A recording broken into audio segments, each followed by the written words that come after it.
Ya estamos de vuelta, muchísimas gracias por continuar con nosotros. Ya está aquí Paquito Félix, hoy es jueves para hablar de cultura, para inculcar a leer, ¿no? Y qué bueno que nos acompañas como cada mañana de cada jueves. Buenos días, Paquito. Paco, bienvenido. Gracias. Cuéntanos de qué nos vas a platicar hoy. Bueno, hoy vamos a hablar de José Martí, un escritor, periodista, poeta cubano más conocido por su poesía y que seguramente muchos hemos escuchado, Claro que lo hemos escuchado, pero no lo sabemos. Por ejemplo, esta frase que dice que en la vida tienes que sembrar un árbol, Plantar un... es Es lo mismo, ¿no? escribir un libro escribir un libro y tener un hijo, Tener ¿no? un hijo. Es de él, ¿no? Sí. Pero hoy para que entendamos un poquito su obra, vamos a hablar de su vida, ¿no? Porque es muy importante leer a cada autor, entrar en el contexto en el que él vivió. Conocer su vida, ¿no? Así es. Él, además de un gran escritor, fue precursor de la independencia de Cuba.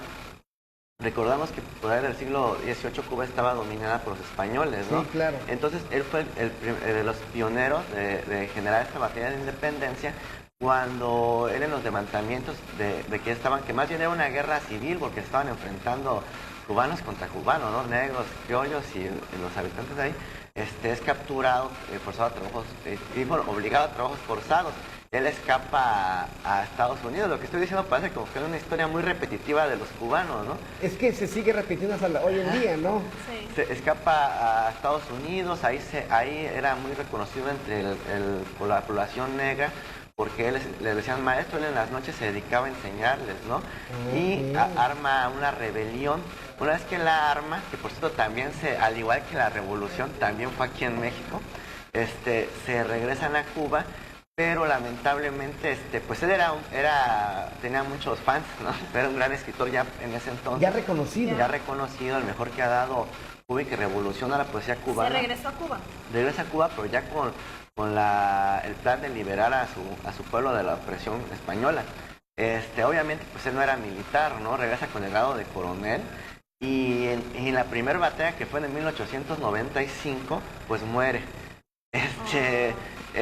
Justamente pues como su debut de espía, él se separa del ejército, muchos dicen que él pretendía morir y consagrarse como un mártir de la revolución o de la independencia cubana.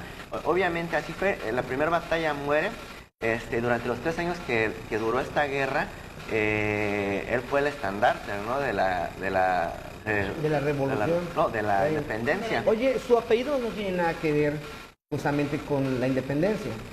¿Es Martí? Sí. No, No, pero no, se hizo... es casualidad, ¿no? Ajá. Entonces, pues él fallece y sirvió para mucha gente y se unieron. Lamentablemente, yo creo que le hubiera vuelto a morir. Es que la guerra de esos 3 años la ganan con la ayuda de Estados Unidos y pasaron de ser dominados por España a ser dominados por los Estados Unidos. Él es muy popular hoy en día, por ejemplo, esta canción, yo creo que todo el mundo la ha escuchado, la de Guantanamera. Ah, sí. Sí. Bueno, esa canción son los primeros versos de una obra que se llama Versos Sencillos. Entonces, por eso digo que a lo mejor no lo sabemos, pero es Pero sí, claro que muy hemos común escuchado. Sí, claro. escuchar. A veces hay frases. cosas que estamos ya acostumbrados a escuchar Pero y a sabemos conocer, de pero ni quién siquiera es. sabemos de dónde provienen, ¿no? Y qué interesante. Por ejemplo, ¿qué obras podrías recomendarnos de Martí que podamos leer, ¿no? Además tiene una manera peculiar de escribir los poemas, ¿no? Yo recomendaría su poesía. Hay una que se llama Ismaelito, no recuerdo bien el nombre, y esta que se llama Versos Sencillos. La ventaja de José Martí, no es que estamos difundiendo la piratería, es de que como no llegan los libros acá en México, pues en internet podemos hallar su obra completa, ¿no?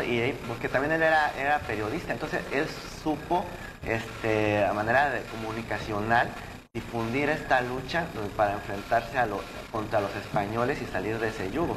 Entonces él usó todas sus herramientas, tanto de escritura, de periodismo y de filosofía para generar el cambio en su país. Lamentablemente no lo pudo haber logrado y qué bueno que no vio que de un yugo cayó en otro yugo. Bueno, pues Oye, Paquito, pues muchísimas gracias.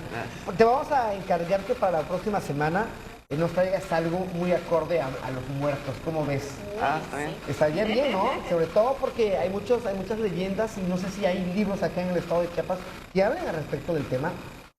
Sí hay. ¿Sí hay? De hecho, leyendas muy particulares del y si estado. no, pues Bueno, lo va a conseguir. Sí, pues no, él no ¿verdad? lo va a traer.